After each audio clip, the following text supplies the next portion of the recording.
this is the difference between 1D collision and 2D collision, so I hope that you understand it now. कोई doubt है इसमें? ये तो हो गया हमारा 1D collision और 2D collision का कॉन्सेप्चुअल डिफरेंस। अब फॉर्मूला जब लिखते हैं तो यहाँ जो बेसिक फॉर्मूला मैंने लिखा वो पूरी तरह से इक्वेशन 1 के लिए काम, मतलब 1D कोलिजन के लिए एप्लीकेबल है, ठीक है। ये जो फॉर्मूला है वो 1D कोलिजन के लिए एप्लीकेबल है। और 2D कोलिजन के लिए क्या लिख सकते हैं? 2D कोलिजन के लिए लिख सकते हैं m1u1 plus m2u2 and that will be equal to m1v1 cos θ1 plus m2v2 cos θ2। ऐसा क्यों? कारण है कि यहाँ मोमेंटम का जब कंजर्वेशन लिखते हैं तो that means it is the conservation of momentum. का कंजर्वेशन का मतलब है it is the conservation of, क्या बताओ, momentum along the same direction. कारण ये वेक्टर क्वांटिटी है ना, तो हमको ये ध्यान रखना पड़ेगा कि whenever we are conserving linear momentum, so we are just not conserving, we are equating the magnitudes both before and after collision, rather we are keeping one thing in mind, that is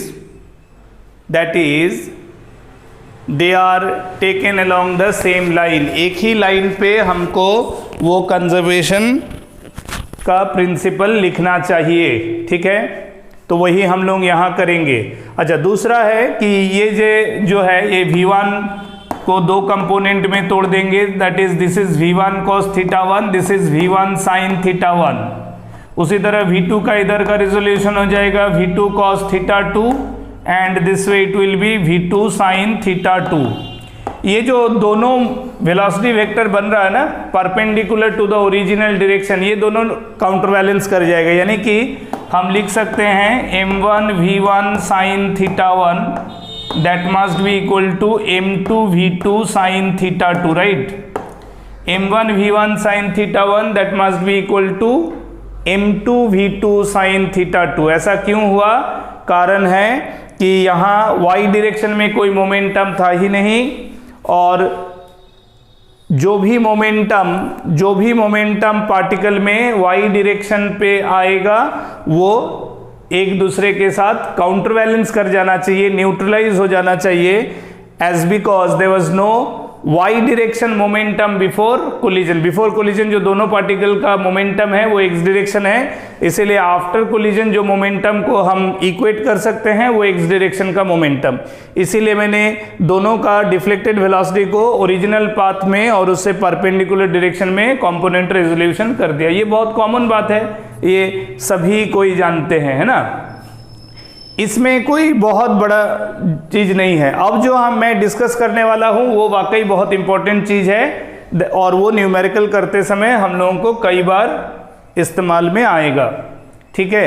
वो क्या है देखो, मैं ऊपर वाला part को मिटा देता हूं ताकि ये डायग्राम हमारे साथ रहे उस चीज को समझने के लिए। एक टर्म है कोफिशिएंट ऑफ रेस्टिट्यूशन E, जिसका बेसिक फॉर्मूला है V2 minus V1 divided by U1 minus U2। इसका इस्तेमाल सीखना है हमको, ठीक है। हमको क्या करना है, ये कोफिशिएंट ऑफ रेस्टिट्यूशन वाला जो पॉइंट है इसको थोड़ा अच्छा से सीखना है।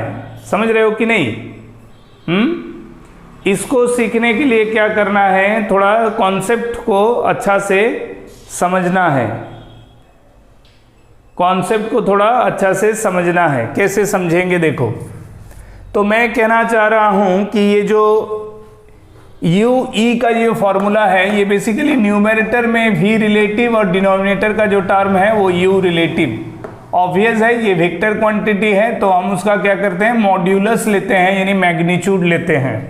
फॉर्मूला में V2 minus V1 is the relative velocity after collision और U1 minus U2 is the relative velocity before collision. इसको मैं उलट के ऐसे भी लिख सकता हूं, I can write down this is V1 minus V2 divided by U2 minus U1। कई बार ये पॉजिटिव क्वांटिटी हो सकता है, कई बार उसका मतलब interchange can be the positive quantity. जैसे मैंने लिया पहले m1 आगे m2 पीछे, तो उस हिसाब से U2 माइनस U1 पॉजिटिव था, है ना।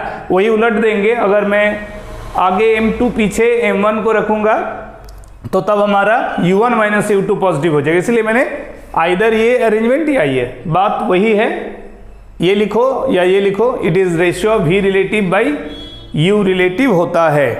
ठीक है, क्लियर हो रहा है? किसी को कोई डाउट है इसमें? अब सवाल ये है कि ये दोनों रिलेटिव वेलोसिटी के टर्म है, तो दोनों वेक्टर क्वांटिटी है कॉन्सेप्चुअली, बाय कैरेक्टर दोनों वेक्टर क्वांटिटी है। तो अब सवाल ये बनता है कि वेक्टर क्वांटिटी का ratio, how can I take the ratio of the vector quantity when we know that vector quantities do not allow, in vectors हम लोग पढ़े हैं ना कि vectors can be added, vectors can be subtracted, vectors can be multiplied, लेकिन क्या हम पढ़े हैं कि vectors can B divided also? नहीं पढ़े है ना, पढ़ाई किए क्या, सिलेबस में है क्या? वेक्टर को वेक्टर से डिवीजन अलाउड नहीं है। फिर भी मैथमेटिकली ऐसा कई केसेस है, मैथमेटिकली ऐसा कई केसेस है जहां वेक्टर का वेक्टर से डिवीजन मैथमेटिकली एग्जिस्ट करता है, ये उनमें से एक रिलेशन है। ठीक है, तो ऐसा हर वो मैथमेटिकल रिलेशन जो एग्जिस्ट करता है in a numerator to denominator term where both numerator and denominator are vector quantities, then it is only permissible when they are collinear. Numerator to denominator बहुत सिंपल सा कॉन्सेप्ट है, AC is equal to VT, इसका इस्तेमाल तो school level से ही करते हो ना, 8, 9 से ही इनफैक्ट इसका इस्तेमाल करते हो, 11, 12 पास करने के बाद JEE, NEET, हाँ ये वाइड रेंज तक इस फार्मूला का इस्तेमाल करते हैं। लेकिन ऐसे बहुत सारे बच्चे हैं जो इस फार्मूला का इस्तेमाल करने के बावजूद भी इसके बारे में पूरी तरह से परिचित नहीं है। What is the mean of totally knowing this formula? Means conceptually S is distance और displacement, V is speed और velocity, ये बात आ जाता है ना। तो हम लोग जब इस फॉर्मूला को सिंप्लीफाई करके टाइम डिफाइन करते हैं S by V, तो उसका मतलब होता है S is the, अगर हम डिस्टेंस बाई स्पीड कहें तो उसका मतलब है कि ये magnitude of displacement by magnitude of velocity का बात कर रहे हैं, जो कि स्केलर क्वांटिटी है जिसको डिस्टेंस और मैग्नीट्यूड ऑफ वेलोसिटी को स्पीड कहा जा रहा है। लेकिन subject to the condition S and V must be collinear, S and V must be collinear, यानी कि ये फॉर्मूला हम तभी लगा सकते हैं जब पार्टिकल में अवेलेबल वेलोसिटी उसी डायरेक्शन में हो जिस डायरेक्शन में डिस्प्लेसमेंट मेजर कर रहा हूं। Are you getting my point? समझ रहे हो कि नहीं? डिस्प्लेसमेंट बाई वेलोसिटी तभी कह सकते हैं जब डिस्प्लेसमेंट और वेलोसिटी दोनों ही हम एक ही लाइन पर ले रहे हैं। अगर ऐसा नहीं कर रहे हैं तो फॉर्मूला गलत लिख रहे हैं, गलत अप्रोच पे जा रहे हैं। Are you getting my point?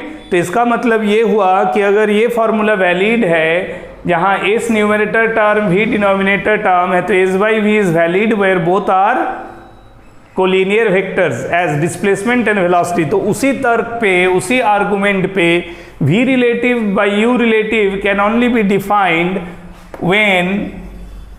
when U relative vector and V relative vector are collinear। ये फॉर्मूला हम तभी अप्लाई कर सकते हैं जब हम V रिलेटिव और U रिलेटिव दोनों को किसी भी सिचुएशन में एज कोलिनियर वेक्टर लिख रहे हैं। तो इसका सीधा सीधा मतलब आया कि all four terms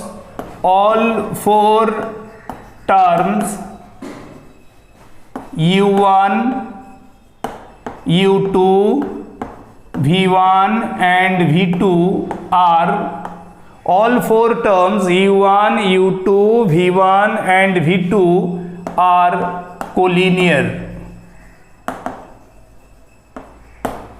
चारों वेक्टर क्वांटिटी, चारों वेलोसिटी वेक्टर एक ही लाइन पर एग्जिस्ट करना चाहिए, यानी कि कोलिनियर होना चाहिए। जब कभी हम कह रहे हैं कि इस फॉर्मूला में E is equal to V2 minus V1 by U1 minus U2, तो फॉर्मूला में as V1, V2, U1, U2 उसी का इस्तेमाल करना है जब वो चारों एक ही लाइन पर होगा।